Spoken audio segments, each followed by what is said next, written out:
else want to put a mic up there? Oh no, I got it too. Okay. Thank you, though. Okay.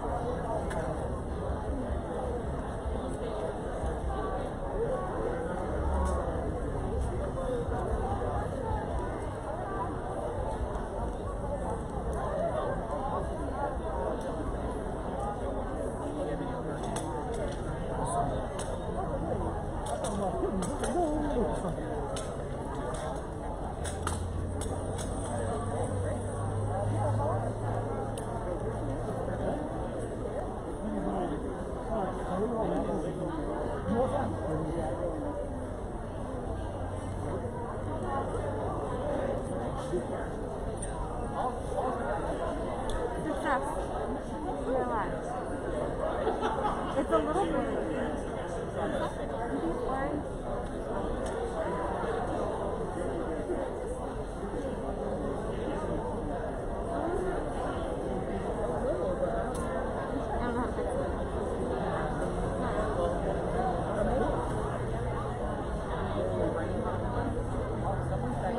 I'll try and like that. Yeah, okay. That's all I need.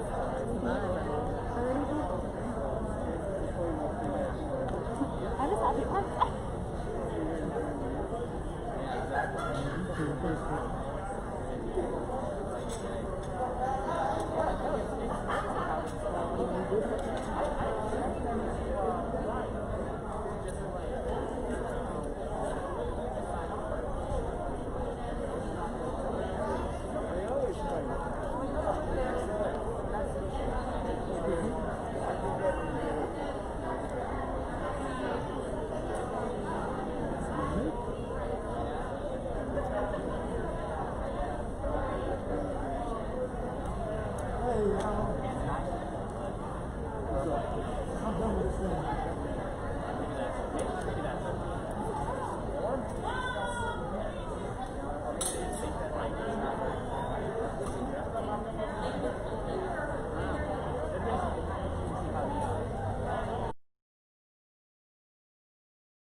She's above the rainbow. Testing. Oh, yeah. You see her?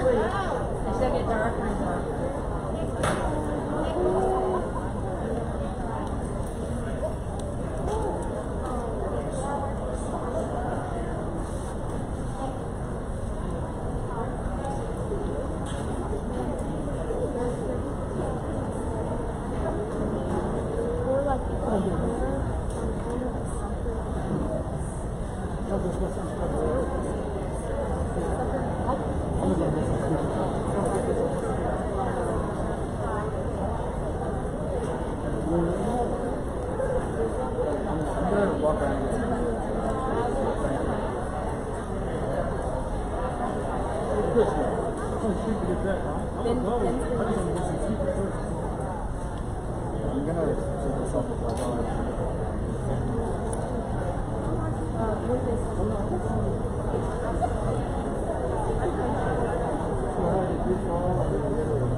Good evening and welcome to the Candlelight Vigil in memory of the late Justice Ruth Bader Ginsburg.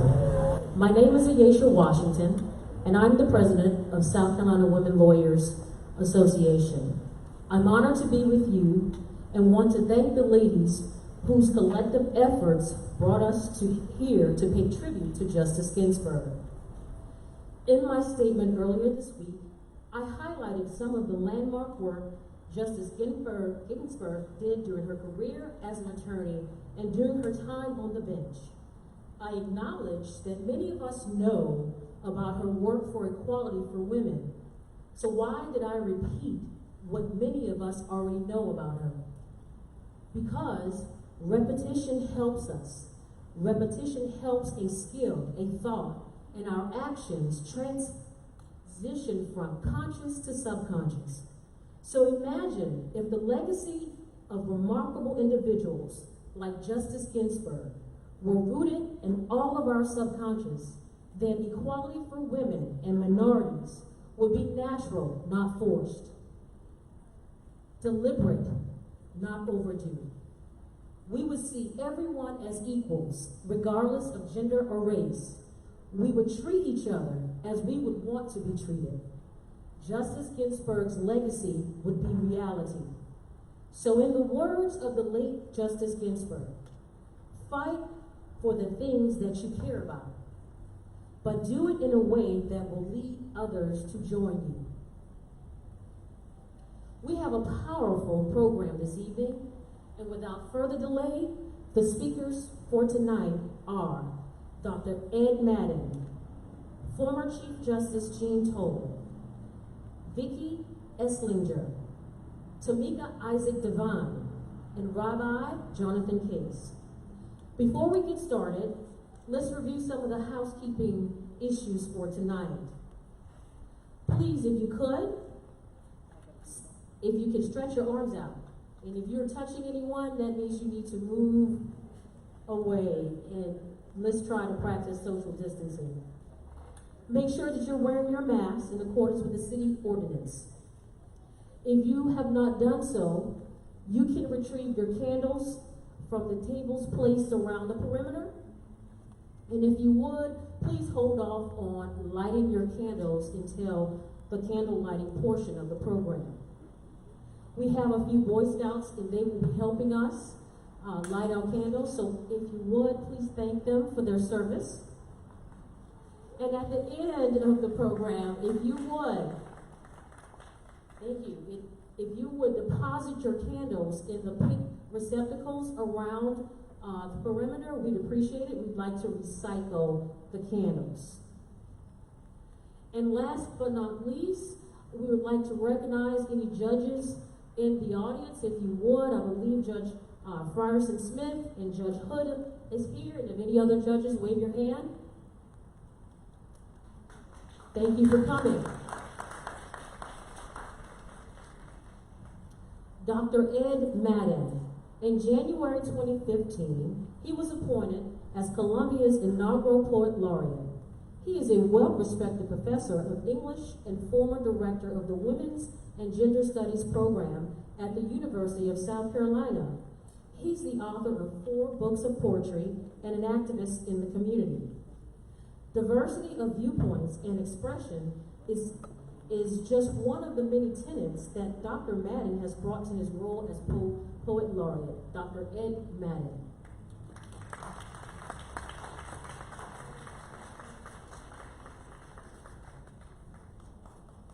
Before I read, I just want to say thank you to the organizers for the honor of being asked to read at this event. So before I start, I want to thank the organizers for inviting me to be part of this event. It's a real honor. I've written a poem. I sort of buried myself in Justice Ginsburg's work earlier this week and tried to read everything. So my poem is called Not Just a Collar for Supreme Court Justice Ruth Bader Ginsburg. A collar is not just a collar. One thing they taught us, Ginsburg and O'Connor and jabots of lace, staking a place among the men, all in collar and tie. Ginsburg saw the Constitution as a document of promise, not privilege. She said that even when you change the players, separate but equal is still not equal. The field's not level. And as long as laws rely on unproven assumptions about the way women are, those laws keep women in their place, not on a pedestal, but in a cage. And whether or not a surviving parent is mom or dad, the child is still a child. And it should be apparent that a parent is still a parent. And whether or not that Arizona girl had a pill in her pocket at school, the men in the room need to consider how it would feel to be strip searched for ibuprofen as a 13-year-old girl. She won that one, but sometimes it's not about winning here and now, but in a distant there and then when women have the same opportunities as men. If a collar is not just a collar, a jabot may be both job and jab, the lace meticulous, precise, knots and links like the inky lace of letters on a page. She says her college lit professor taught her that the right words and the right order matter, that words can paint a picture. If a South Carolina law had caused the court to say a blight of racism infects the body politic, she said it had become more like the Hydra, the monster snake Hercules fought that grew new heads every time he cut one off.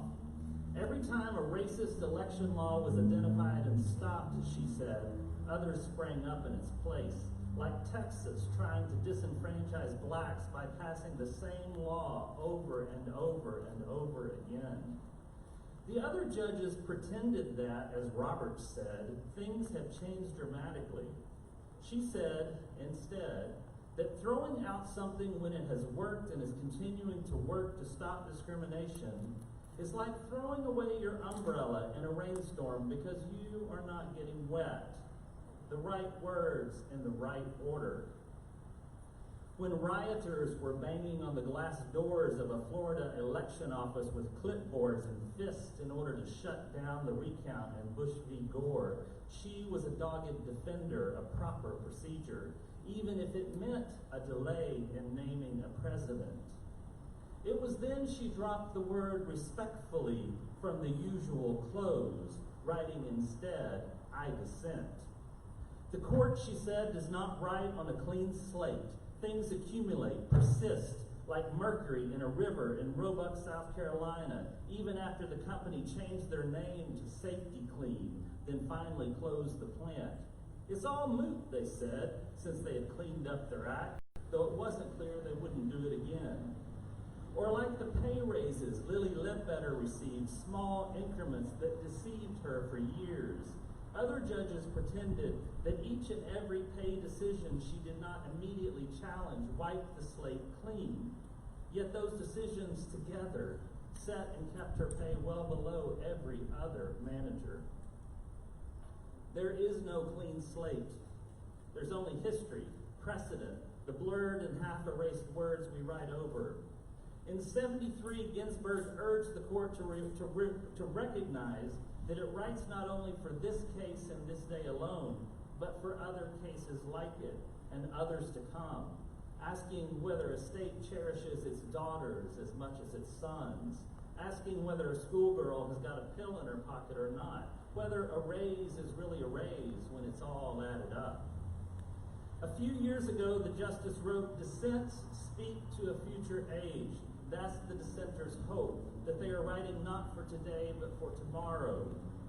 A collar is not just a collar.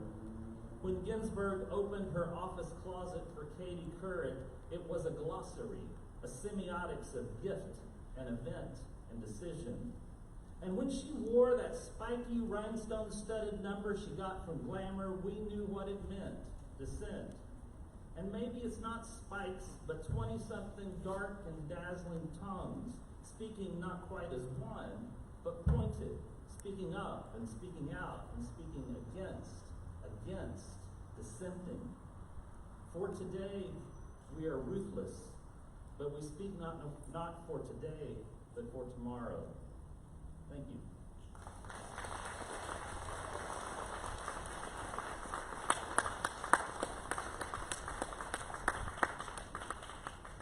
Thank you, Dr. Madden.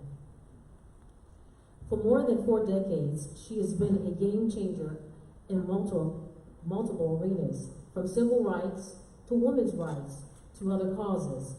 She's the first woman to serve as a justice on the South Carolina Supreme Court and one of the longest-serving Chief Justice in South Carolina history. Earlier in her career, she was one of only 5 women in the state of South Carolina House when she was elected in 1975.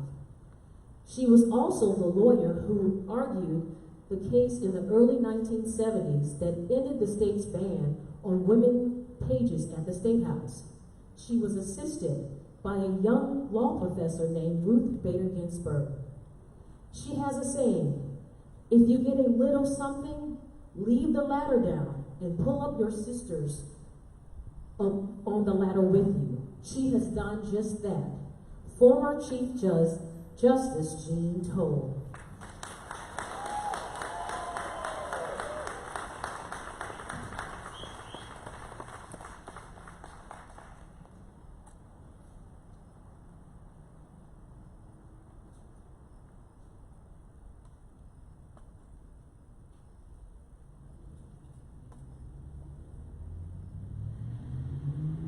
Thank you, Aisha, and to all sponsors of this wonderful memorial service for my dear friend Ruth Bader Ginsburg. Thank you so much for giving us the opportunity to come together and share the memories of this great American icon.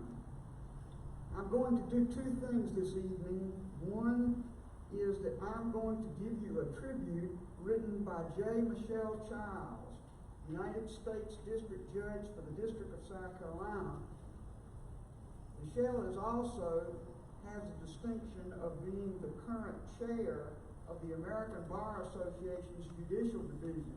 Quite an honor for a judge from South Carolina. Michelle was not able to be with us this evening, but in her place, I will read her tribute to Justice Ruth Bader Ginsburg. It's entitled, Farewell for Now. As we celebrate the life of Justice Ruth Bader Ginsburg, we are given the opportunity to reflect on her indelible legacy. A lawyer, professor, scholar, champion of civil rights, esteemed jurist, Justice Ginsburg led this country on a historic path toward equal justice under law. She exalted the Constitution of the United States as a shining paradigm for civics education, imploring that all persons be treated equally and insisting that we, the people, included all populations in our society. She penned fierce dissents, demonstrating how the role of an individual jurist could be emboldened through consensus building on the long road to justice. And though her heart was most impassioned in articulating her demand for gender equality, she composed complex and enduring jurisprudence in such areas as civil procedure, education, disability rights, voting, health care, discrimination, and criminal law. Throughout her storied career, Justice Ginsburg used her brilliant intellect and measured temperament to expand rights and protections that positively impacted the lives of all Americans. As a woman of many firsts, she assured that she would not be the last. Justice Ginsburg fought tirelessly in her perseverance to defy notions that a devoted wife and mother could not equally excel as a prudent and scholarly legal mind.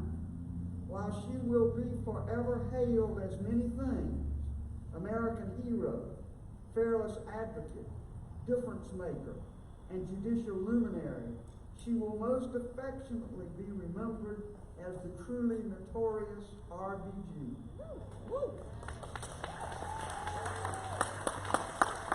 We all have Justice Ginsburg to thank for many of the hopes and dreams made available to our daughters and granddaughters. The world grieves at the passing of such a remarkable jurist, and we are left wishing and wanting for even more from Justice Ginsburg.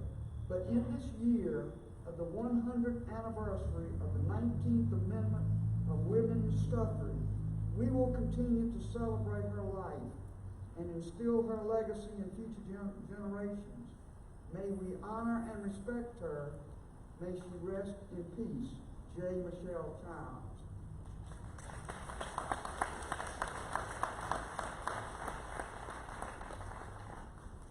The Ruth Ginsburg I knew for 50 years was a truly humble person, kind to a fault, always interested in your family, your career, your triumphs, and your sorrows.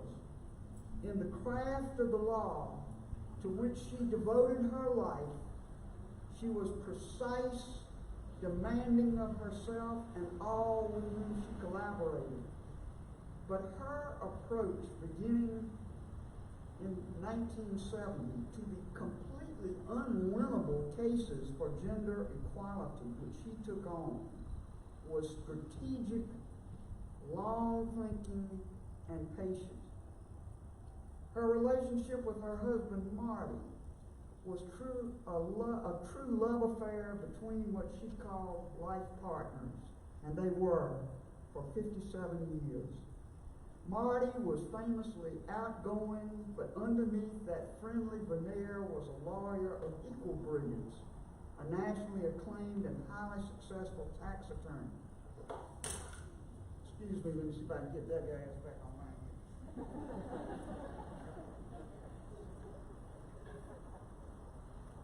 I think I failed. Yeah, yes. You got your blue right in the middle of my post.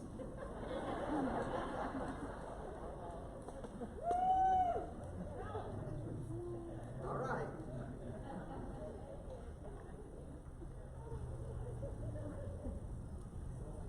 Thank you, sir. Marty's amazing care of Marty, his senior year at Harvard, as he survived a virulent testicular cancer, was repaid many times over by Marty's devotion to her and to her careers. As y'all may know, Marty was a chef extraordinaire, and he was once asked by someone at one of these court affairs that was to debut his book about cooking. What is Justice Ginsburg's favorite recipe to cook? And he looked this inquirer dead on and he said that he and their children, Jane and James, expelled Ruth from the kitchen 30 years ago, and her only recipe was a tuna casserole, which is nobody's favorite. That was Marty. Much later, we were together, and Vicki Essing and I were reminiscing about this just a few moments ago. We were all together, Marty, Ruth, myself, and Vicki, at a North Carolina Bar Association meeting. I was asked to be the principal speaker, and Ruth was the honored guest.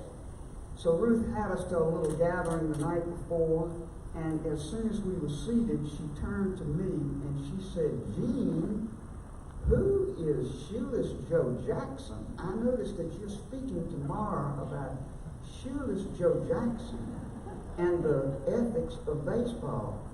Oh, I obsessed about that all night long. I thought, oh my Lord, why did I let them talk me into giving this speech? She doesn't like baseball. She doesn't know anything about sports. How in the world am I going to engage her? What can I do? So I finally came up with the answer. And the next morning, as I was being introduced, I turned to Ruth and I said, "Justice Ginsburg, I finally figured out the way to explain Shoeless Joe Jackson to you. Shoeless Joe Jackson is the Joan Sutherland of baseball." Marty Ginsburg laughed so hard he fell on the floor. But that was Marty and Ruth. In fact, Chief Justice Roberts, as you may notice in his short but very eloquent sketching of her life and career and what she meant to her grieving colleagues on the United States Supreme Court, quipped she knew nothing about sports. practically the only thing she knew nothing about. I first collaborated with Ruth in 1971, in late 1970. I think December of that year, Vicki Esslinger came to see me, and she wanted to bring a suit against the Senate of South Carolina because Walter Briscoe, the senator from Richland County, had appointed Vicki as a page in the Senate, but the clerk of the Senate would not seat her because she was a woman.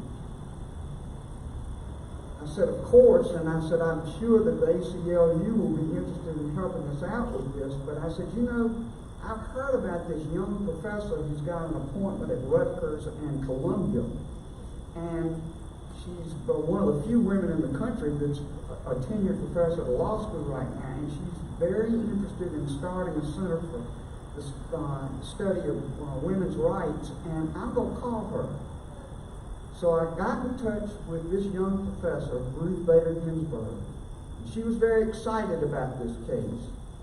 She said that the ACLU was considering creating a whole division for gender equity litigation, and that she would like to help us take this on. Vicki will tell you more about the Esslinger case and all the things that were done to finally achieve victory, most of which centered around a very strategic way that Ruth incrementally moved us forward, centering everything on trying to interpret the 14th Amendment in such a way that equal treatment of everyone, including folks denied the protection of the law because of their gender, would be recognized as a embedded value in the 14th Amendment. She achieved much success in the gender cases she brought in the early 70s, and I thought it was pretty bold that in one of the cases, Frontenero involved an officer in the United States Air Force, Frontenero, who was discriminated against in terms of her benefits because of her gender. Her closing line in her oral argument to the United States Supreme Court was bolder than anything I had ever seen her do before. She said, and this was in January of 1973, "I ask no favor for my sex," and here I quote Sarah Grimke, abolitionist and advocate for women's suffrage. "I ask simply of our brethren that they take their feet off our necks."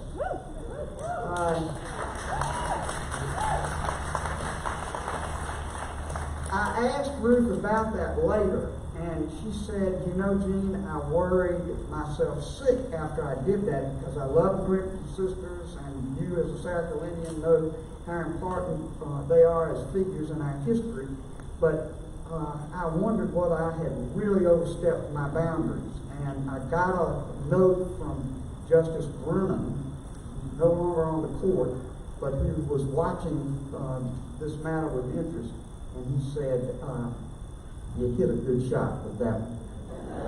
Made her feel a lot better. Many others have recounted the legal legacy of Ruth Ginsburg, both as a member of the D.C. Court of Appeals and the United States Supreme Court. What always struck me about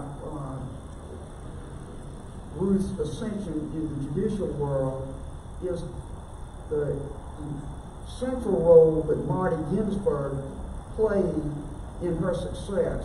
She was appointed by Jimmy Carter in 1980 to be a member of the D.C. Court of Appeals. And she was regarded when she was on that court as very much of a centrist.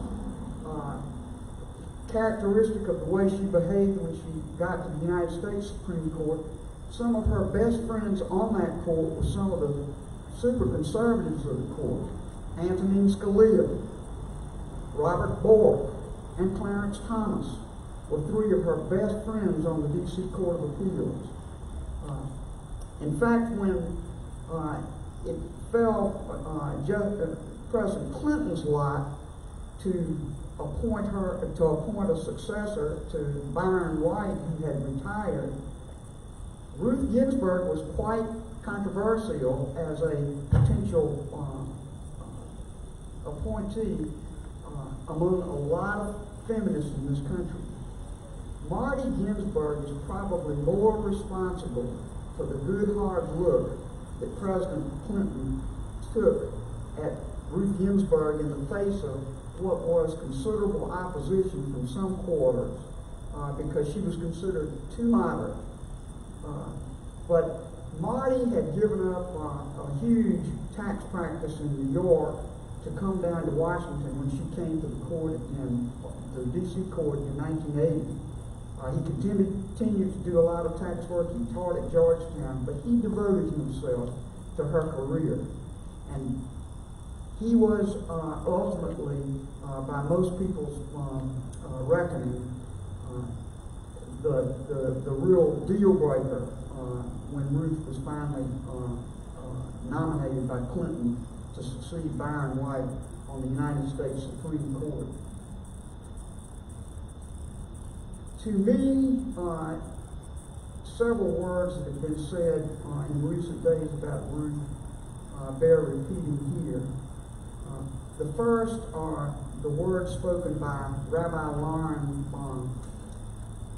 Holtzblatt at her beautiful, short, and dignified ceremony at the Supreme Court yesterday. She said, "To be born in a world that does not see you, that does not believe in your potential, that does not give you a path for opportunity or a clear path for education, and despite this, to be able to see beyond the world that you are in, to imagine that something can be different. That is the job," Rabbi Holtzblatt said, "of a prophet. And it's a rare prophet who not only imagines a new world, but also makes that new world a reality in her lifetime." This was the brilliance and vision of Justice Ruth Bader Ginsburg. Ruth was once asked how she would like to be remembered, and she said, "As someone who used whatever talent she had to do her work to the very best of her ability, and who helped repair the tears in her society to make things a little better through the use of whatever ability she had." That's the dignity and modesty of my friend Ruth Bader Ginsburg. I was so down when we lost Ruth last week that I finally tried to figure out some way to get myself back positive as Ruth would want. So I got my grandchildren here in Columbia, Ruth Monsager and Marcus Monsager, to come and help me create a tribute sign in my front yard for Ruth. They had a grand time, and so did I. On one side it says, "You can't spell truth without Ruth." Ooh. And on the other side, my son-in-law, who's a professor of Jewish studies at the University of South Carolina, said, "Don't just put R.I.P. RPG, also put ZTL, Hebrew for may the memory of this righteous one be for a blessing." Rabbi Kaysen, from whom you'll hear, said, "I butchered the Hebrew, but I got the thought right on the money." Shakespeare pens my epitaph for this great woman. "Now cracks a noble heart. Good night, sweet Ruth, and flights of angels sing thee to thy rest."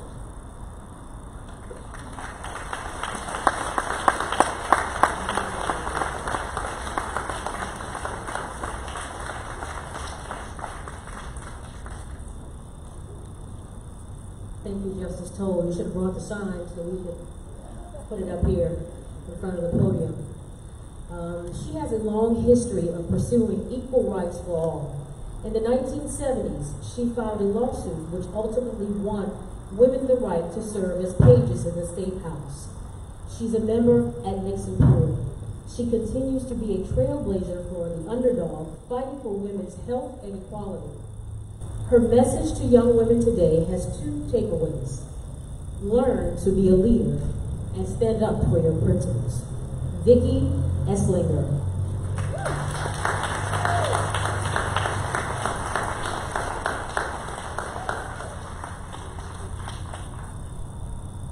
I thank you all for being here to honor a real lion and a person who literally changed the world for so many Americans who have been denied the full benefits of citizenship. I had the great good fortune to meet Ruth Bader Ginsburg when I was in my 20s. That was at a time when only 3% of the nation's lawyers were female. I was a first-year law student, and she helped me during that time when I sued the governor and the South Carolina Senate because they had refused to hire me as a page, notwithstanding the fact that the entire Richland County delegation had appointed me because the clerk of the Senate, who was 6'4", stood up over me. I was 5'2", and said that I was a girl. And as long as he could prevent it, there would be no female page in the Senate. And he expressed his fear that if he appointed me as a page, several of the senators might hire women of doubtful virtue. At that point, I didn't know that anybody my age then would have been remotely interested in anybody my age now. The Senate took the legal position that if the Senate hired females, it would reduce the dignity of the Senate. And they put that in their brief. Ruth at that time was a professor at Rutgers.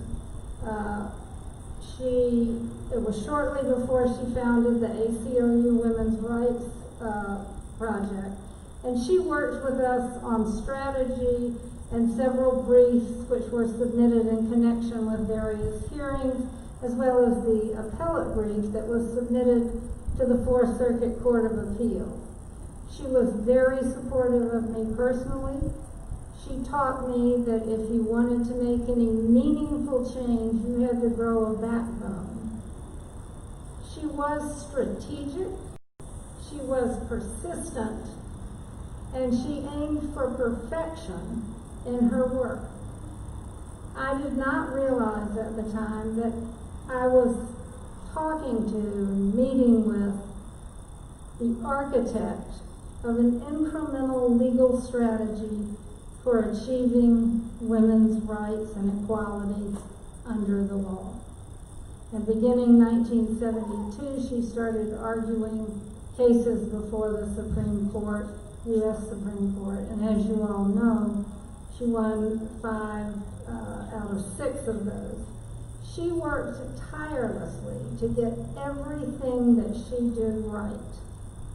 And during the Page suit, even as a mere law student, I got to be on phone calls when she would talk with the lawyers and discuss strategy or reviewing briefs. Now, during one call that I remember very well, actually I remember the transcript of that call, she wanted to discuss the draft of a brief on which one of the lawyers had worked. It wasn't me, because I was just a law school student, and it wasn't Justice Toll. You've heard Justice Ginsburg speak. She always spoke quietly, and she took long pauses because she was looking for the exact words that she wanted because she was so precise. She was not so busy pausing in this conversation. She was furious. And she pointed out that a comma was misplaced in the brief and said that she would never, ever put her name on anything that sloppy, and that there was no excuse for such lack of attention to detail. She also said she didn't ever expect to see anything like that again if she was going to work with us. I never forgot that conversation. So you can imagine my reaction about 6 years ago when I was asked to help with her draft of the foreword to Justice Toll's book, Madam Chief Justice. That conversation loomed in my dreams at night. Even after over 40 years of practicing law and being a partner in a large law firm, I was terrified. I tried to worm out of it. I lost sleep. I broke out in sweat. When I sent her the first draft, my hands were trembling. I became only slightly calmer as we worked through subsequent drafts. Her persistence in seeking perfection in her work made everyone who worked with her better. And I may be one of the best proofreaders, certainly at least in my firm, that's ever walked the halls based on something that I heard in 1971. I've heard people refer to her as frail or weak. Although she was diminutive, she was not weak. Starting in 1999, she endured 4 or 5 bouts of cancer, as you all know from reading her history.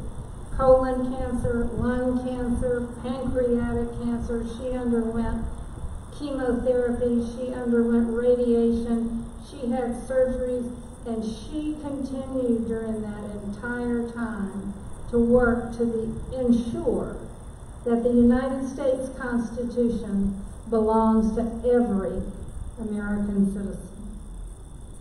She announced recently that the pancreatic cancer had returned and made several trips to the hospital. The fact that so many people were shocked on Friday that she succumbed to cancer is a monument to the fact that there is not one person who really considered her weak or frail. We all expected her to stay on the court till she was at least 90. And if she had lived to be 100, it would not have been enough.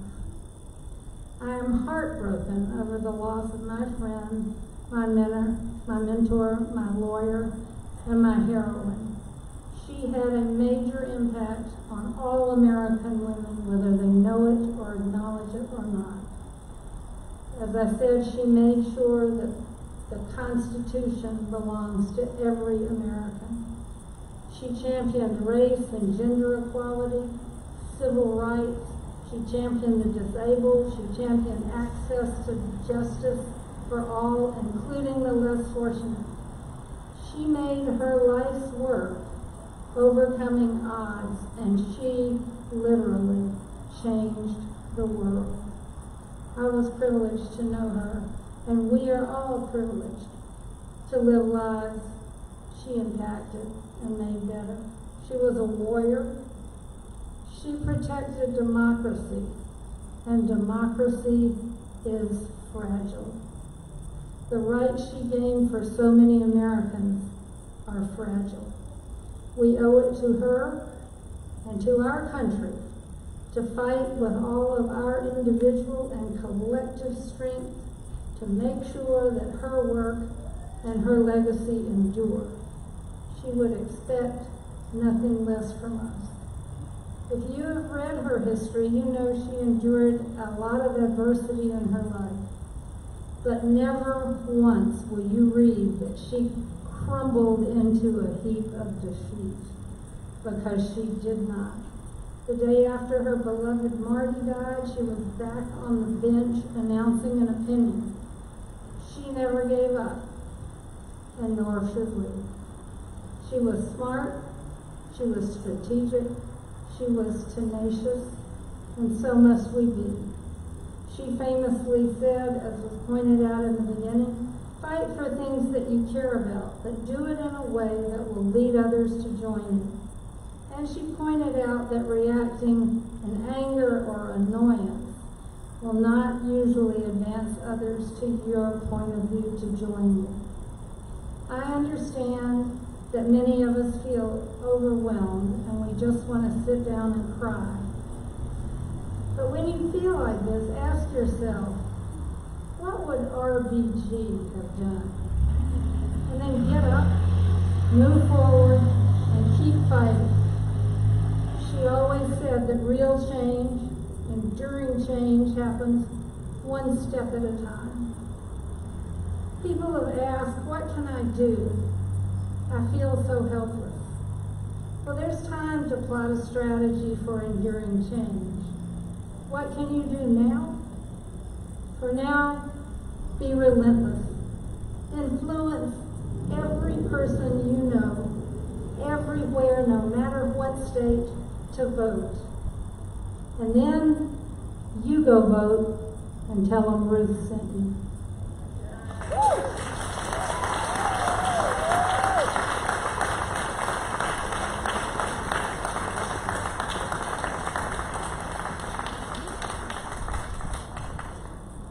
Thank you, Vicki. So we have a few hashtags for the night. Hashtag no truth without Ruth. Hashtag be relentless. So if you're on social media, post those to Instagram. At this time of the program, we're going to have our candle lighting portion of the program. So if you would, if you see a Boy Scout, please have them light your candles.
But for now, flip it, and that way that'll be like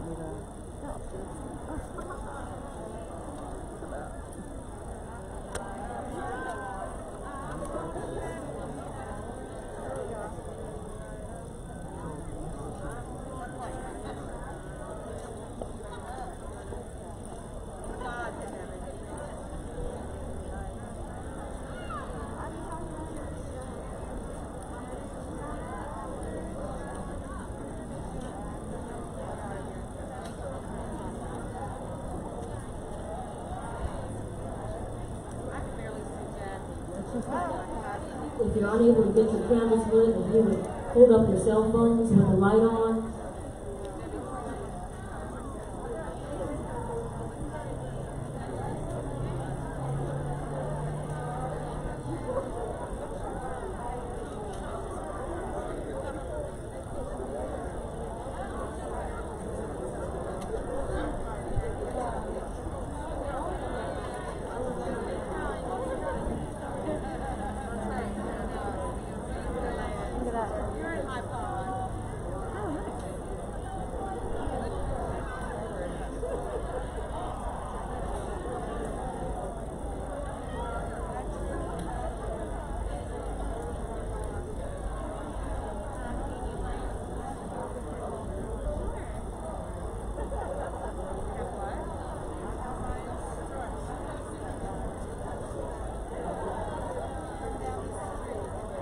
Again, if you can't get your candles lit, please hold up your cell phones with the light on. She is the first African American female to serve on Columbia's City Council and the first African American to be elected at large in 2002. She's a partner in the law firm of Jabber and Isaac. She's also the founder of the Possibilities Institute, a peak performance public speaking, coaching, and consulting firm. She's an advocate for women in leadership and speaks on work-life balance, leadership, and community engagement. Tamika Isaac Devine. Good evening, everyone. As we close, I just want to thank everyone so much for being here to honor the life and legacy of Ruth Bader Ginsburg. Like all of you, we were very shocked and brokenhearted Friday night when we learned of her passing. And like everyone I talked to, we were thinking, what can we do now?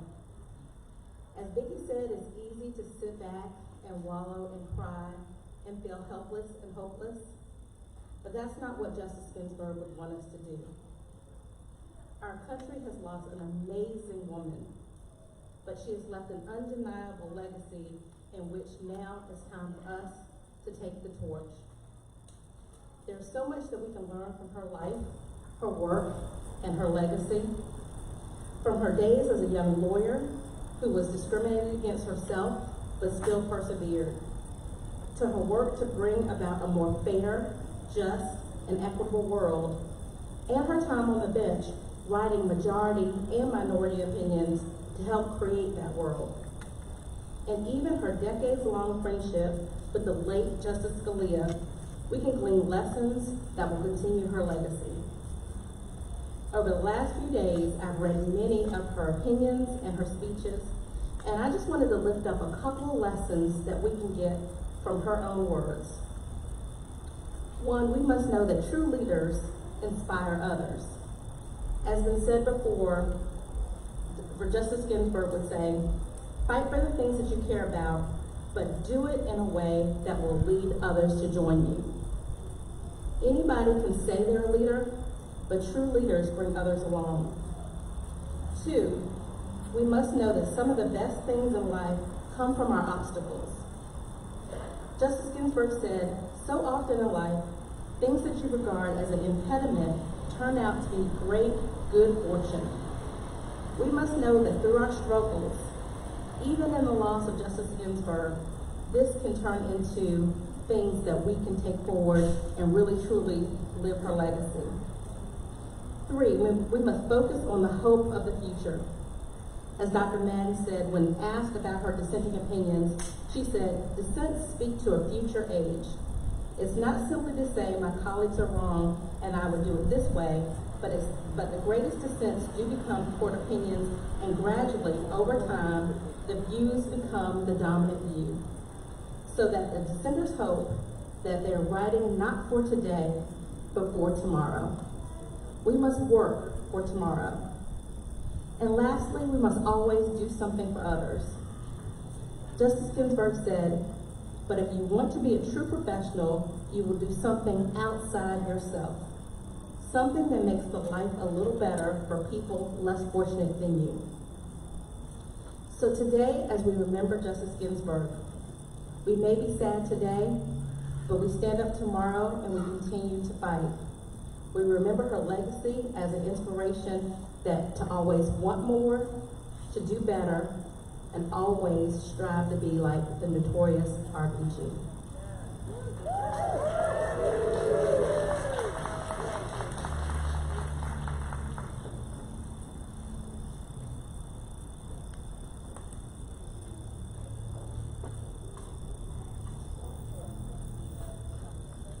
He is the spiritual leader at Beth Shalom Synagogue.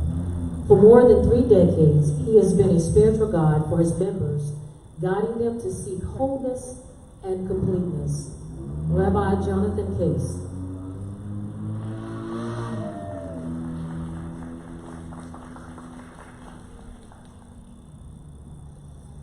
I promise if I say anything in Hebrew, I will translate it. Baruch Dayan Hamet. Those are words that we traditionally say when a death has occurred. Blessed is the true judge. Ruth Bader Ginsburg passed on Friday evening. Last Friday night, you may not have noticed, was a new moon. We don't usually pay attention to that. But it was the new moon, according to the biblical calendar, of the 7th month of the year. What does that mean? That means 7 months after the Exodus from Egypt was a new moon that was celebrated, not simply as a new moon, but as another event as well. You see, last Friday evening, according to ancient Jewish tradition, is the birthday of the universe. It's what we call in Hebrew, Rosh Hashanah, the birthday of the world when God created the universe. And there's a legend that accompanies this that goes like this: that when a righteous person, in Hebrew it's tzaddik, when a righteous person is taken from this world, they will always be taken on the holiest of opportunities, the holiest of days. What day could be more holy than the day that the world was birthed? We reckon that God chose very wisely the day to take Ruth Bader Ginsburg from this world, because he knew that we would understand that this was a woman that was larger than life, certainly bigger than her stature, and has created great change in this world and is deserving of a place in paradise. Ruth Bader Ginsburg had in her office 3 pictures of note, all of which said the same thing. They were from the 16th chapter of the book of Deuteronomy, the 20th verse. In Hebrew it reads, Tzedek, Tzedek Tirdof, which means, in English, justice, justice, thou shalt pursue. Beautiful words emblazoned on her walls, yes, no less than 3 times. And so in advance of me coming here, I looked into some of the ancient sources to find out why in the Bible one word would be repeated twice. In other words, justice, thou shalt pursue would have been enough. The Bible did not have to waste extra space by saying justice, justice, thou shalt pursue. 2 interpretations I found I want to share with you. The first is, justice sometimes is as it appears. If you look simply at the face level of something, you can make a judgment call, this is right, this is wrong. But the second justice call is to look beneath the surface. That there is something more than meets the eye. It's not only what you see, but you have to dig deeper. And this is what Justice Ginsburg did. She dug deep into the pages of the Constitution to find out how equality could be flat for all people. A level universe where everyone had equal access. The second interpretation that I read was this. The reason why justice, justice is repeated is because the first justice is a call to justice. You shall fight and try to do your best to make sure that justice is done in your societies. The second justice is a warning. Don't ever think yourself so just and so righteous that you should call yourself that. Never give yourself that title. Be humble. Now I got a problem. I could not find a third interpretation for it, and there were 3 of them on the wall. So I believe that the third picture of justice, justice thou shalt pursue, is her legacy. This is our inheritance. This is what she left in our lap, in our hands. She showed us the path. She showed us the way. And now she hands it over to us to say, justice, justice, thou, plural, shall pursue.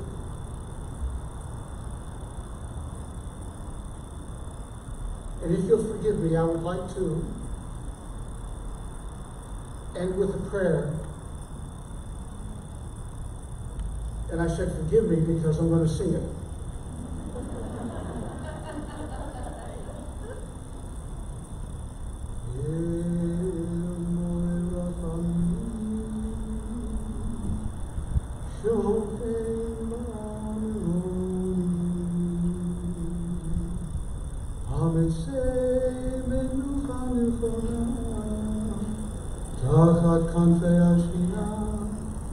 במעלות קדושים וטהורים כזרעתי המסיעים את נשמתי איתה שלחה לעולמה בגן עדן תהא מנוחתה אנא ברחמים אז תראה בסתר כנפיך לעולם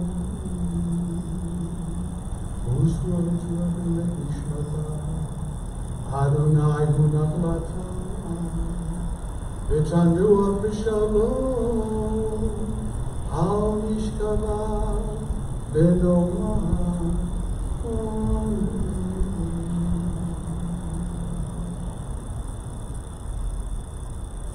The prayer that I just recited is ancient. It asks God to take the soul of Ruth Bader Ginsburg under the Holy One's wings. Protect and shield her soul and bring it up to the garden of paradise.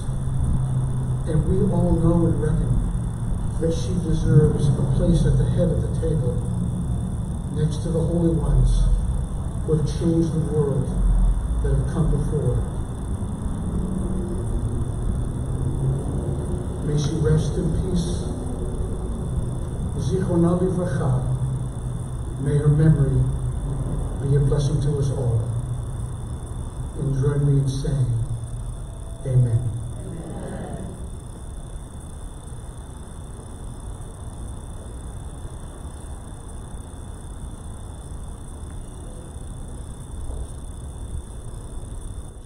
We want to thank all our speakers tonight, and if you would, just give them a round of applause. We want to thank all of you for coming and joining us tonight.